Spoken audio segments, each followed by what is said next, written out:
Subscribe करें हमारे channel शांति media, like करें, शेयर करें। अस्सलाम वालेकुम दोस्तों। तो आज हमारा डॉक्टर जाकिर नायक की बयान सुन रहे हैं सब लोग, और डॉक्टर जाकिर नायक की तरफ सब सुन रहे हैं। लेकिन जाकिर नायक एक ऐसी आदमी है जो किसी के सामने भी झुका भी नहीं और हरा भी, किसी की सवाल के जवाब के साथ उसका कोई हरा भी नहीं पाया। डॉक्टर जाकिर नायक एक ऐसी व्यक्ति है जो इस्लामी दीन के लिए एक आलिम नहीं है, लेकिन एक डॉक्टर है।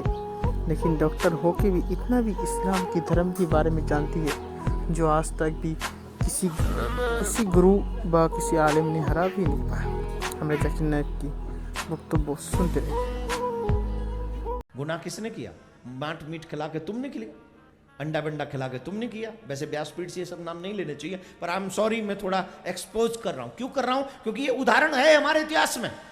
और आजकल तो देखो साहब, रसगुल्ला की दुकान पे उतनी भीड़ नहीं है जितनी भीड़ उन दुकानों पे है।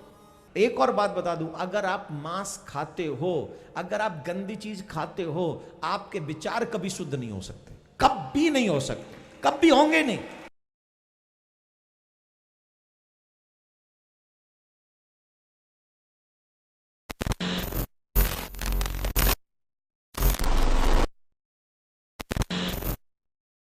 और बहुत से लोग को ये गलत फहमी है, हमारे हिंदू दोस्त लोग को, कि उनकी मजहबी किताबें गोश्त खाने से रोकती हैं। ये गलत फहमी है। अगर आप उनकी मजहबी किताब पढ़ेंगे, उनकी मजहबी किताबों में गोश्त खाने की ममानियत नहीं है। अगर आप पढ़ेंगे Manusmriti chapter number 5 verse number 30, अध्याय 5 श्लोका 30, उसमें लिखा है कि भगवान ने कुछ जानवर को खाने के लिए बनाया है, कुछ जानवर को खिलाने के लिए। God has created some animals to eat and some to be eaten. अगर आप वो जानवर खाते हैं जो खाने के लिए बनाए गए हैं, तो आप कुछ गुनाह नहीं करते। मनुस्मृति अध्याय 5 श्लोका नंबर 30। आगे आप पढ़ेंगे मनुस्मृति अध्याय 5 श्लोका नंबर 31 में कहा गया है कि अगर आप वो जानवर का कत्ल करते हैं जो पूजा के लिए बनाए गए, तो आपको कोई गुनाह नहीं है। मनुस्मृति अध्याय 5 चैप्टर 5 वर्स नंबर 39 एंड 40, 39 और 40, उसमें लिखा गया है कि अगर आप सैक्रिफाइस में गोश्त खाते हैं, पूजा के लिए गोश्त खाते हैं, तो कोई गुनाह नहीं कर रहे। और कई ऐसे हवाले हैं ऋग्वेदा में जहां लिखा हुआ है कि आप भैंस खा सकते। कितने हवाले हैं ऋग्वेदा जिल्द नंबर 10। और अगर आप महाभारत पढ़ेंगे, अनुशासन पर्व अध्याय नंबर 88, जिसका जिक्र मनुस्मृति में भी है, भीष्म से पूछा जाता है, युधिष्ठिर सबसे बड़े भाई है, वो भीष्म से पूछते हैं कि यज्ञ में, पूजा में हमें क्या चीज देना चाहिए ताकि हमारे परदादा खुश होंगे, एंसेस्टर्स विल बी हैप्पी।